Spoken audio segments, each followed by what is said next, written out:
So you want to eat a lot, but lose weight. So this is what I have found is the only diet that I feel like, I mean, not that I'm a big dieter person, because I wasn't, but I got to the point where I did not like how I was looking anymore. I'm sure you can kind of understand. Probably have been there too, especially once you've kind of gotten older. Maybe you're getting through menopause and your body just starts to put on the storage, you know, in case it needs it in the future. But there's specific reasons why we do. There's reasons why we're like gaining this weight. I know I've heard it all like, oh, it's, and our health is declining because we don't have social medicine. I'm like, look, we probably out of the, being American, out of a lot of the rest of the world, eat so unhealthy, so bad for you. It's our eating. That's why we're hospitalized. That's why we keep having such severe reactions to everything, and then over drugging to try to undo what we're doing, which is pretty much eating whatever we want. This happened to me too. I'm not judging it. Right there with you. Right there with you. If you're watching this video, you're probably wondering, this is what's been happening with me, and I did notice right away, like within even the first week, I could see the difference. The weight gain, especially around my midsection, and I'm still kind of holding on to a little bit. I still have a rosacea, whatever you want to call it, little thing here that is holding on because I haven't been as strict as most carnivores are when they're on their diet.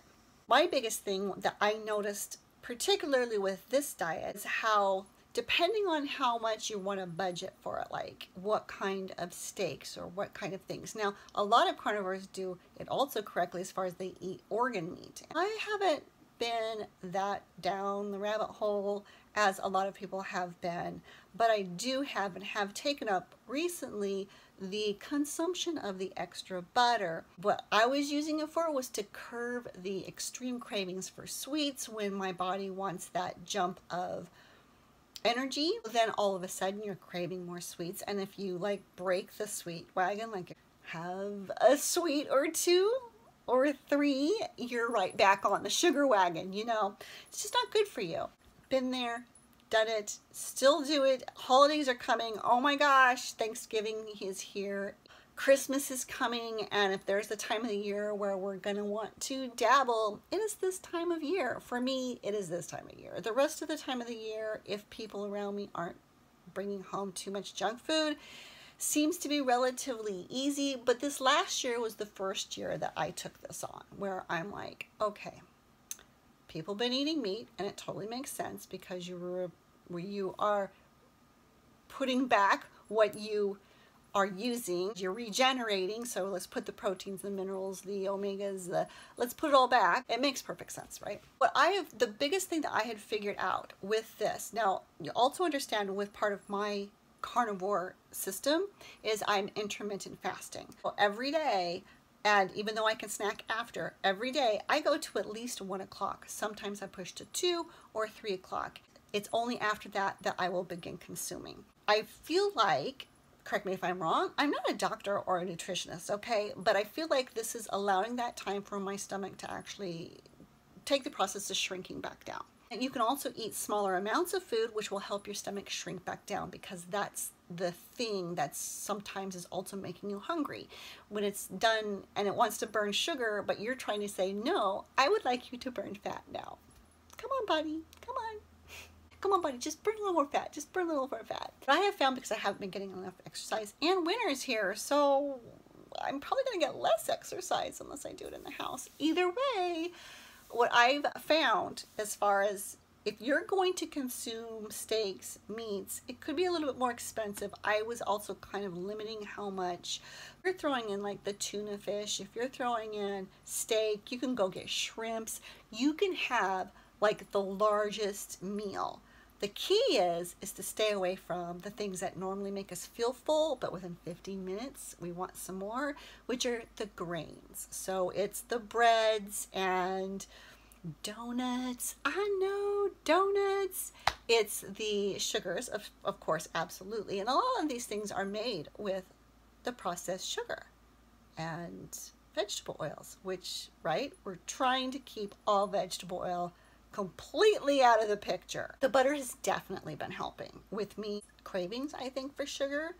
And because I make these little butter drinks, that's in another video, so you can go watch that. And yeah, so the biggest key though, as long as it's meat, like you can sit down and have the biggest meat and you'll actually not only feel fuller, you'll feel fuller faster. So you literally like feel like you're eating so much food, and it could just be like 8 ounces. It could just be like this small little amount.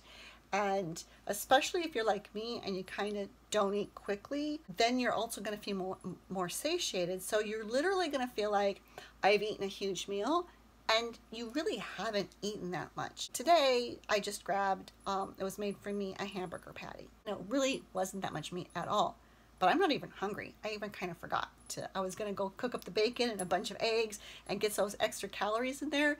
And I literally forgot. I was like, oh, you know what? I need to go make a video. Should check in with everybody because I keep like getting distracted by things for the holidays and making art and running the art shows, and I get so distracted. But I want to share the journey with you, right? If you really want to eat as much as you want, it's what you eat, right? I mean, you know that. Of course you know that. But it's what you eat. Get like the best cut and slow down a little bit. And before you know it, you'll feel like you ate so much, even if it really wasn't that much food. And you're also trying to put in what your body knows how to fuel, what it knows how to burn, what it knows how to use, what it knows how to use efficiently. And it's not processed really. Like, I don't eat in general processed meats. Some of them might be a little bit. It's really about thinking carnivore, thinking carnivore. For me, it has been, because as you all know, I like my occasional treats. So, and it's the holidays. It's so hard sometimes. But at least you can eat like a lot. And even though it's not a lot, does that make sense? And I hope I'm making sense. So the real key is just slow down and eat the good stuff, the meat and stuff. And once, especially like if you eat a lot of meat, like you can actually just eat a lot of meat, even though it's not that much technically, especially if you're eating slow. And then if you have later a little bit of something, you cut out the breads. I am telling you, if you cut out the breads as much as possible, like I've been so good, I haven't even been doing my donut day, okay? I've been really trying to stay away from all of the grains and breads. You would be shocked at how much weight just starts coming off. And then I think the other key is anything with vegetable oil, with me, vegetable oils and sugars. But the body just doesn't know how to process that quantity of an oil from a vegetable or seed. We would never get that in nature, what comes in containers. I don't use it in the food. If I'm going to cook something, I prefer to cook with butter. It's just something that's been around for thousands of years, and our bodies know how to process it. So check with your doctor, like always, and other nutritionists. Double check my information and look around and see what's working for other people. Otherwise, thank you so much for joining me and watching the Art, Garden, and Health channel, The Impromptu Life. Bye, everyone.